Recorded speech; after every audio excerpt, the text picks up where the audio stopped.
Swastiastu. Halo sahabat religi, kembali lagi bersama kami di Surya Podcast, suluhan rohani dan layanan, melaju maju umat rukun Indonesia maju. Bersama saya G. Alin dari kantor Kementerian Agama Kabupaten Gianyar. Pada kesempatan yang berbahagia ini, di Surya Podcast telah kedatangan tamu yang pastinya beliau sangat istimewa sekali. Beliau adalah Bapak Pasak D. Agus Sudianta, SAG MPDH. Beliau adalah salah satu tokoh agama Hindu di Kabupaten Gianyar, yakni sebagai Wakil Ketua PHDI di Kabupaten Gianyar. Baiklah sahabat religi, langsung saja kita sapa. Om Swastiastu Pak Kadek. Om Swastiastu. Bagaimana kabar Niki hari ini Ki?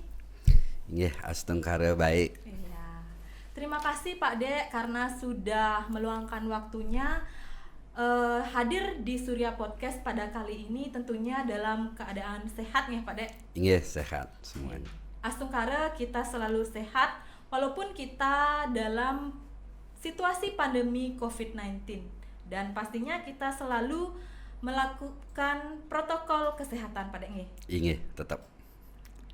Baiklah Pak Dek, pada kali ini tema di Surya Podcast pada kali ini yakni berbakti pada orang tua di era milenial nih Pak Dek. Iya, betul sekali. Seperti yang kita ketahui, fakta sosial bahwa arus teknologi, ilmu pengetahuan dan teknologi di zaman globalisasi ini melaju sangat pesat seperti ini Kang. Iya, betul. Bagaimana dunia itu sepertinya bisa kita genggam. Iya. Jangankan orang yang dewasa, anak-anak pun sekarang sudah mempunyai gadget. Terlebih pendidikan kita di situasi pandemi COVID-19 ini diwajibkan daring, kan Pak Dek? Iya. Nah, mungkin Pak Dek bisa memberikan suatu penjelasan bagaimana pandangan Bapak tentang generasi milenial yang berbakti dengan orang tua. Silakan Pak Dek. Terima kasih sahabat religi yang berbahagia. Sebelumnya Om Swastiastu, Om Awiganamastu Namo Siddham. Berbahagia sekali dalam kesempatan ini saya hadir dalam acara Surya Podcast. Melalui acara yang sangat utama ini, kita akan mencoba untuk menyampaikan tentang bagaimana proses berbakti pada orang tua di era milenial. Seperti yang telah Alin tanyakan tadi, bahwa fakta sosial itu tidak bisa kita pungkiri. Bahwasanya anak-anak hampir 90% sekarang sudah memiliki gadget yang memang sudah merupakan tuntutan, terutama pada saat pembelajaran daring di situasi pandemi. Berbicara tentang berbakti pada orang tua di era milenial, sebenarnya itu tidak bisa kita pungkiri bersama bahwa fakta sosial tersebut memang benar adanya, namun proses filterisasi itu tentunya kita akan tetap lakukan. Apalagi sebagai orang tua, hendaknya dalam kesempatan ini lebih banyak meluangkan waktu untuk anak-anaknya. Karena di dalam konsep ajaran agama Hindu tersebut, agama Hindu merupakan suatu agama yang sangat fleksibel dengan konsep Trihita Karana, yaitu Paryangan, Pelemahan, Pawongan, dan konsep Trikerangka dasarnya Tatua, Susila, dan Upacara. Itu ajaran-ajaran etika ini sebenarnya sudah tertanam melalui konsep etika gitu. Namun di dalam realitas sosial yang terjadi, proses itu dapat dilakukan dengan berbagai cara. Nah, salah satunya dengan pendampingan. Nah, pendampingan dalam hal ini ya harus orang tua punya cara tersendiri ya kepada anaknya. Salah satunya ada pembatasan penggunaan gadget tersebut, termasuk juga kita harus memaksa dalam tanda petik itu untuk membiasakan ke hal-hal yang positif. Dari pembiasaan tersebut tentunya anak-anak akan memiliki hal yang terbiasa untuk menjadi suatu sifat yang membudaya gitu. Iya. Gih Pak Dek, sangat inspiratif dan jelas sekali apa yang Pak Dek jelaskan tadi, bahwa tidak bisa kita pungkiri di zaman modernisasi ini gadget itu ada di setiap kalangan ya Pak Dek. Hampir kebutuhan sekarang hampir itu. Kebutuhan.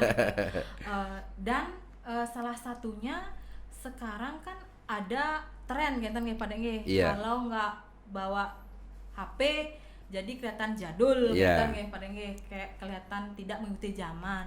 Tetapi Napi yang pada jelaskan tadi setidaknya sudah menggiring seperti ini ke bagaimana pendampingan orang tua. Iya, betul sekali. Di mana efek dari globalisasi ini pastinya ada negatif dan positifnya. Positifnya, iya. Pada nggih. Iya, betul. Lanjut niki pada ke pertanyaan kedua nggih. Inggih. Kalau kita pandang di ajaran agama Hindu, apakah ada ajaran yang mengajarkan selalu berbakti dengan orang tua? Seperti enten pada. Iya. Sebenarnya konsep ajaran agama Hindu seperti yang dia bilang tadi, bahwa dari trikerangka dasar itu, terutama ajaran etika itu ada banyak. Ada catur guru, pancayama brata, trikaya parisuddha, pancasatya, dan juga ada pancawida bakti. Nah, salah satu ajaran pancawida ini termuat dalam niti sastra bahwa itu ada 5 jasa orang tua kepada anaknya. Mulai dari ametuaken, itu melahirkan, matulung urip, menolong dari bahaya, ania ngaskara, itu adalah mengupacarai, maweh binojana, memberikan makan dan minum, mangupadiaya, mengajar dan mendidik. Itu sudah sangat jelas sekali dan lengkap sekali. Mulai anak sudah dalam kandungan, proses itu sudah terlaksana gitu. Sebelum lahir pun sudah ada gitu prosesnya Pak. Iya, betul. Nah, mulai dari ametuaken itu melahirkan. Ketulusan seorang ibu itu sejak anak dalam kandungan, kita kan mengenal upacara garba wedana, ya, atau yang lasim disebut magedong-gedong. Di saat umur kandungan itu 7 bulan Masehi.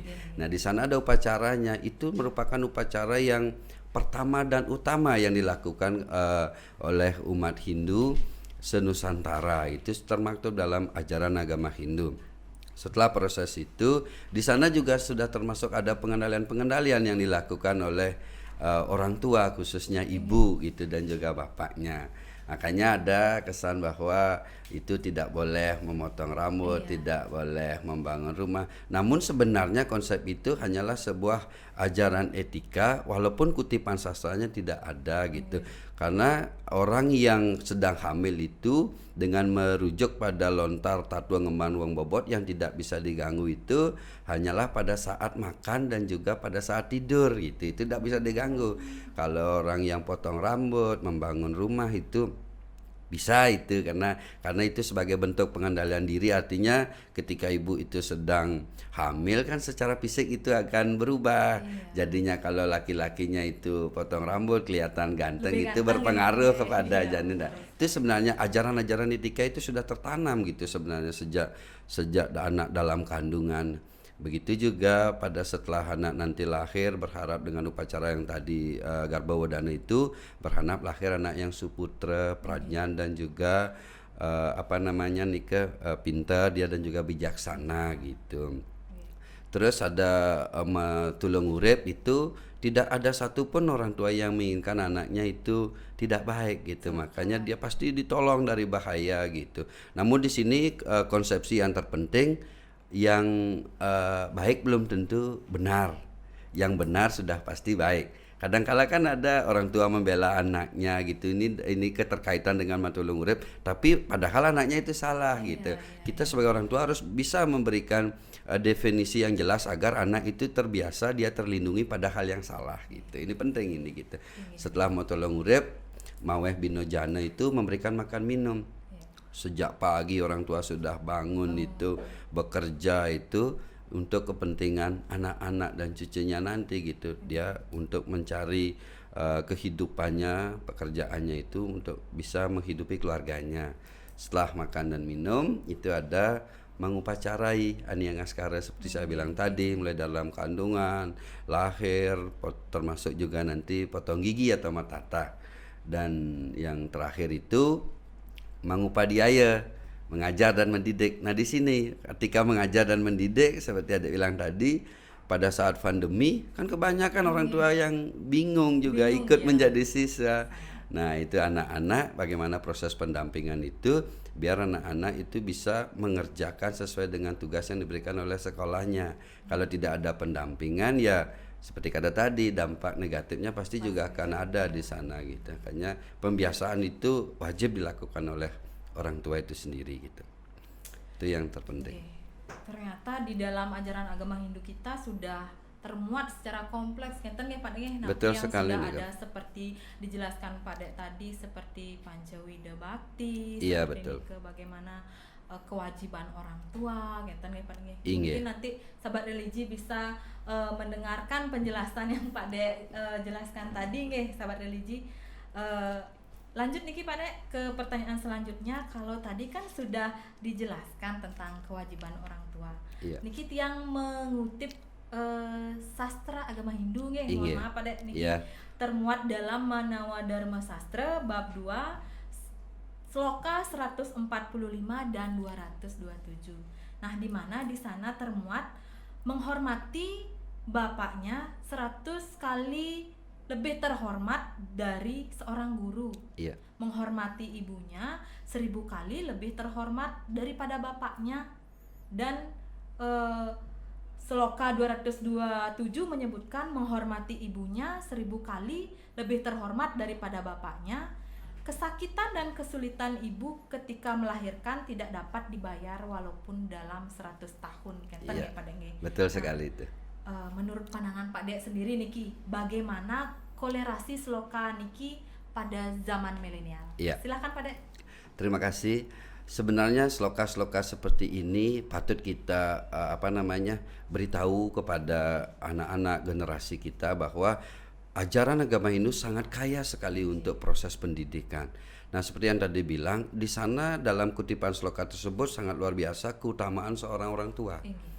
Keutamaan orang tua dalam hal ini dari 4 ajaran, yaitu yang disebutkan dalam ajaran catur guru itu salah satunya guru rupake, yaitu guru reke. Bagaimana keutamaan orang tua bapak dan ibu mengalahkan yang lainnya, lebih-lebih seorang ibu. Nah, seorang ibu ini itu memberikan kasih sayangnya yang benar-benar tulus sekali, karena dia sudah mulai dari mengandung 9 bulan dengan berbagai rasa sakit. Kita ingat dengan konsep leluhur pada saat melahirkan itu menggantung bau akatih. Itu bagaimana kita memaknai itu kalau kita logikanya menggantung bau akatih, kan betapa beratnya itu. Dan itu tidak terbayarkan jasa itu. Sama halnya ketika kita ingin memberitahu pada anak-anak bahwa kasih sayang seorang ibu, ketulusan seorang ibu itu sudah tercermin dalam sebuah lagu itu yang kasih ibu itu kan. Kan kalau itu dimaknai kasih ibu kepada beta tak terhingga sepanjang masa.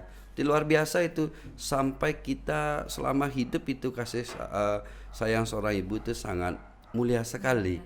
Nah, maka dari itu bukan menyepelekan daripada kaum bapaknya, karena dalam hal ini ibu itu lebih banyak memberikan suatu perhatian yang penuh pada anaknya, kedekatan anak.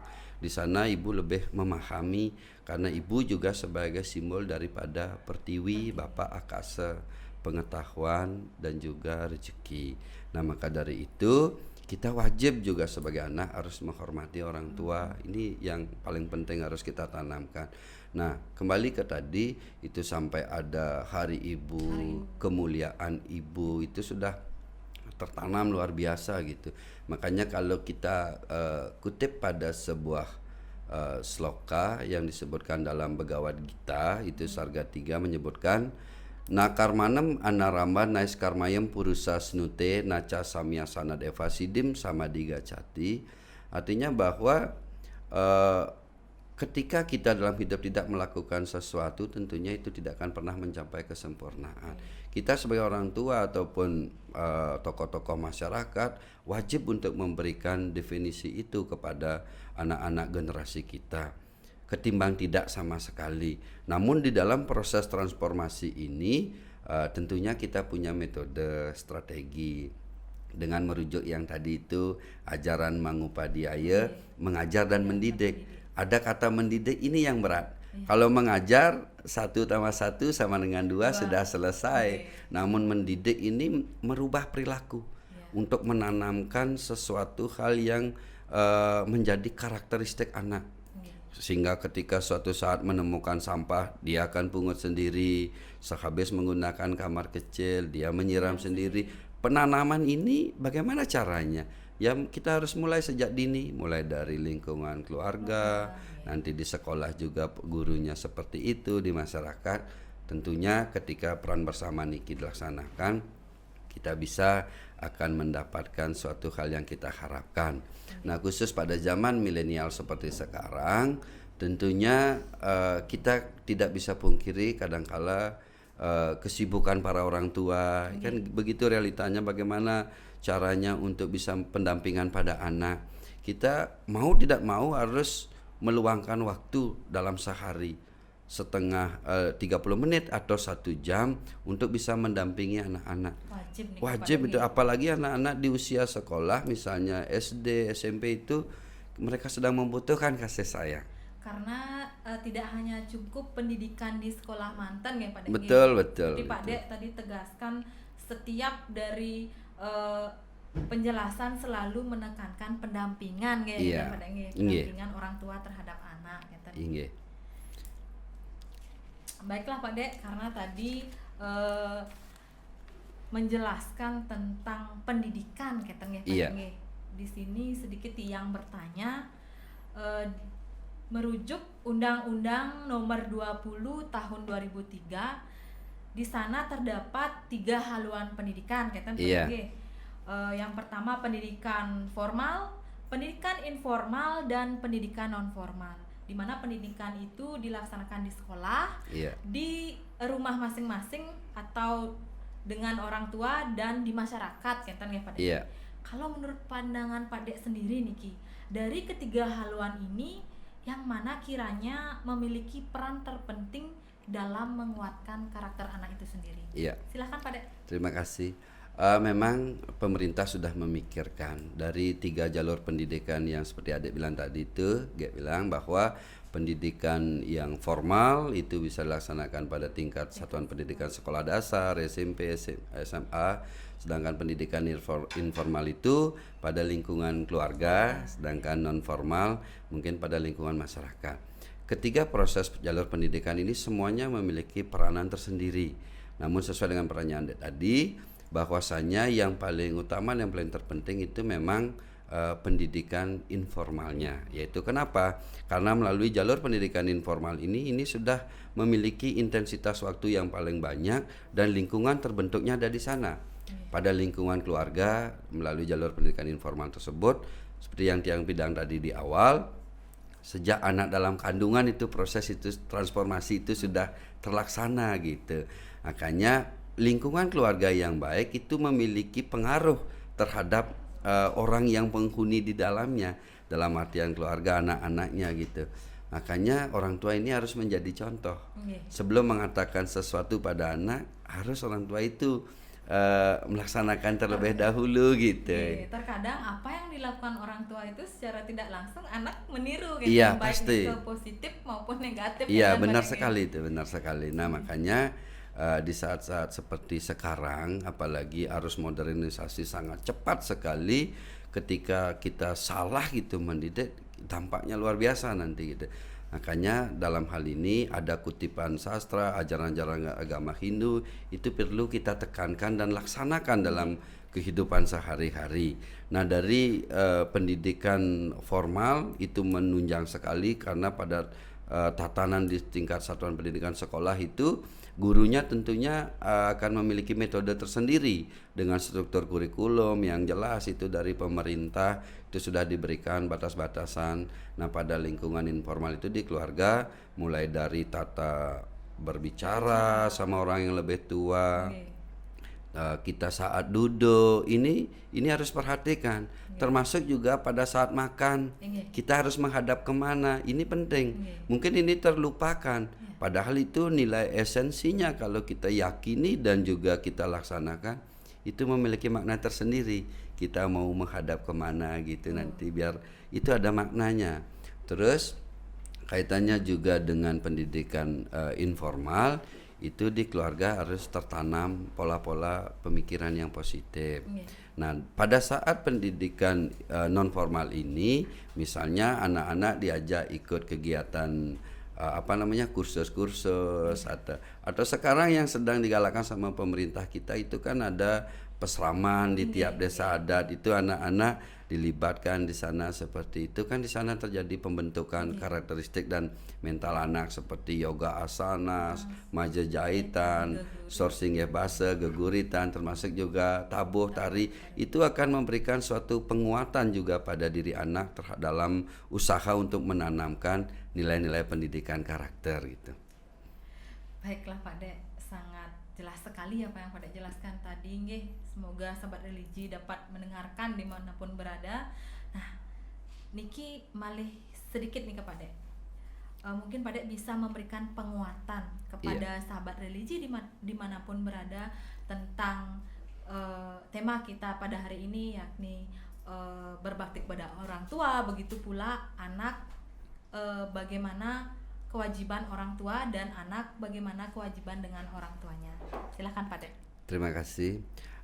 Sahabat religi yang berbahagia, sesuai dengan tema kita pada hari ini, yaitu berbakti pada orang tua di era milenial, yaitu kita sebenarnya sangat kaya dengan konsep-konsep ajaran leluhur, lebih-lebih yang sudah tertuang dalam sastra yang sangat kita yakini dan kebenarannya itu memberikan dampak dan bukti nyata dalam kehidupan. Maka dari itu kita semuanya tetap harus menghormati nilai-nilai ajaran suci tersebut dan kita amalkan, aplikasikan dalam kehidupan sehari-hari.